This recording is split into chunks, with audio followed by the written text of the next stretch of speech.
Hey guys, welcome back to my channel. It's Claire. So today I wanted to kind of quasi give advice. I think it's gonna be a more me telling you the problems I'm going through with my writing and hoping that the solutions that I've found or are finding would also help you. My neighbors are being so loud. The saying, the messy middle, the muddy middle, these middle of the story issues are so common for a reason. And I don't know about anybody else, but for me, the beginning of my story needed some work, but for the most part was pretty clear to me, and the climax of my story and its ending was extremely clear to me. I knew exactly what I wanted to do, who I wanted to be there, and then going from that point A to point B was a little rough. I am currently in the midst of heavily revising my middle. In case you don't know, I am writing a fantasy novel. It's long, it's grand, and I hope these tips help you out. So let's get started. I'm actually hoping to query within the next month. So even though I'm about almost 2.5 years into writing this book, I have to kind of rework a lot of my middle chapters. That being said, a lot of the foundation is still good enough to use. It's the same characters in the same location, often doing the same things and coming to the same conclusions as they were in my previous incarnations of the chapters, but they're just doing it in a more efficient, interesting, streamlined way. One thing I noticed was that I was taking too long to get from my major end of Act 1 moment to the turning point in my Act 2.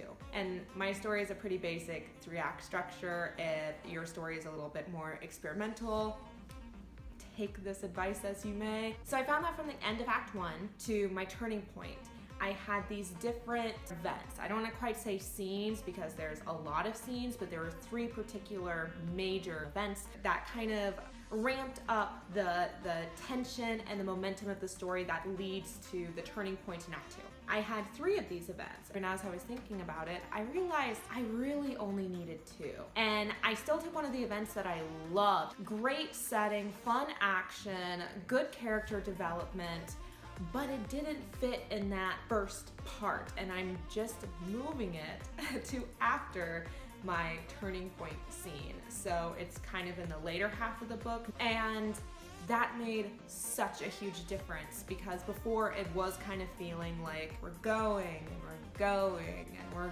going before we finally get to like the really exciting point in the middle that kind of changes everything for those characters. And it kind of just slows down the pacing. The more events, even if they're fun events, because like I said, the scene that wasn't working in and of itself is a good scene, or at least I think it's a good scene personally.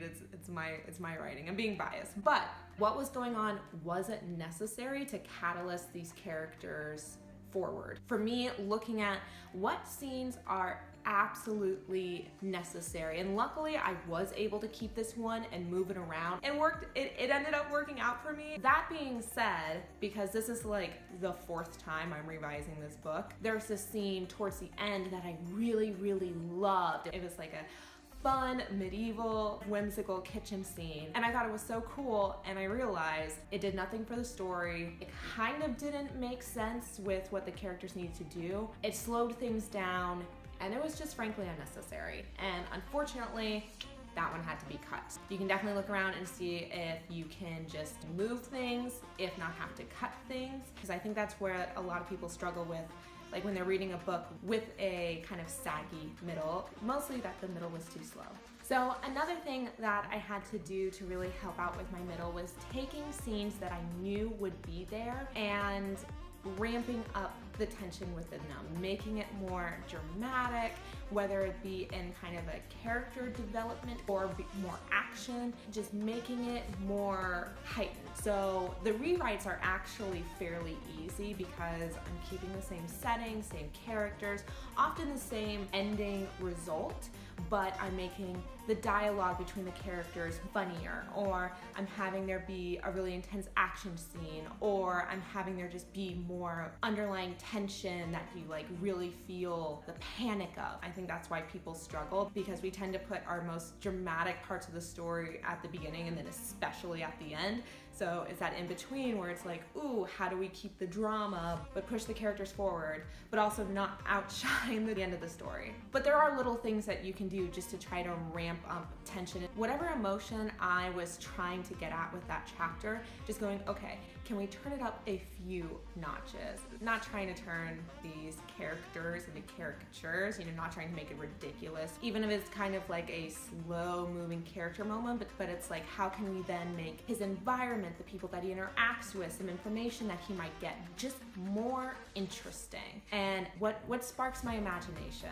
So this was a major one for me. Granted, I am very character motivated, so not that my plot isn't important, because it is, and I really, really like it. Character motivations just come a lot more easily to me, and I definitely found that towards the middle that my plot was far too convoluted. It just got to a point where I would ask my friends and my beta readers, like, hey, how does this sound? Like, I know it seems a little complicated, but it really makes sense. Let me break it down to you before you even read it. And that right away, I think, kind of told me, like, the plot's kind of getting out of your hands. So it was going back and being like, okay, how can I simplify this? How can I make the turning point in the middle even more dramatic? And then what's the simplest way for my main character to reach that point?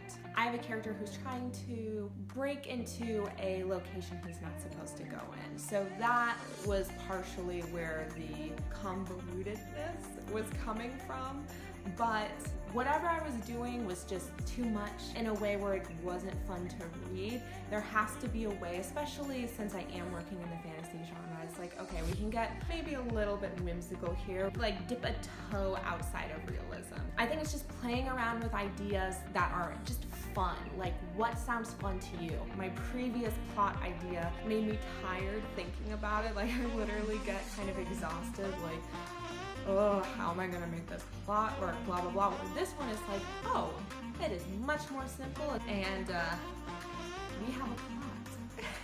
Obviously, it depends what your story is. I just found, for me, simplifying those elements, especially towards the middle, made it so much easier for me to write and made it much more fun. I think that's such a key thing when you're writing something as demanding as a book. At the bare minimum, it needs to keep my interest. It has to keep me engaged. It has to be fun for me. So this final point, it's kind of more of a mental exercise or a state of mind, kind of going in when I am writing or editing. But it has been really fun for me, and it also just kind of adds layers to the middle. I find that it can be really fun and kind of challenging to figure out how can I add details, whether it be world building or whether it be kind of hints of what's to come at the end of this book or with future books, kind of planting the seeds throughout the narrative and using the middle to do that, because at least for me, I have more space and time to work with, and just planting like certain relationships or rules, or like I said, with world building, obviously the middle is such a great spot for you to really build up your world, and kind of seeing that as an opportunity. And that kind of goes back to a previous point I said of amping up whatever situation your character's in, or having a more tangible, elaborate setting, I think is a good place to start, and really using your senses, being like, oh, how can I make this feel more lived in? What research do I need to do to make this just feel more alive? Okay, yeah, honestly, I feel like I'm rambling. Now that I'm saying it out loud, one of the worries then would be making your middle too muddled. At least for me, I found just like taking out certain scenes, streamlining certain actions, always wanting to keep that momentum going, but still using it as an opportunity kind of to breathe within the story. For my story, there definitely is a kind of a lot of action and tension at the beginning, lots of action and tension at the end, and so the middle is kind of like the tense breathing space where it's like, okay, let's expand on the world, let's expand on the characters. Good morning. Honey, I'm home. Aw. How's my son?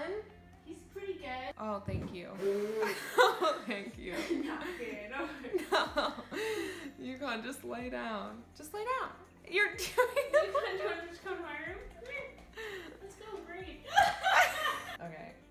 Sorry about that interruption.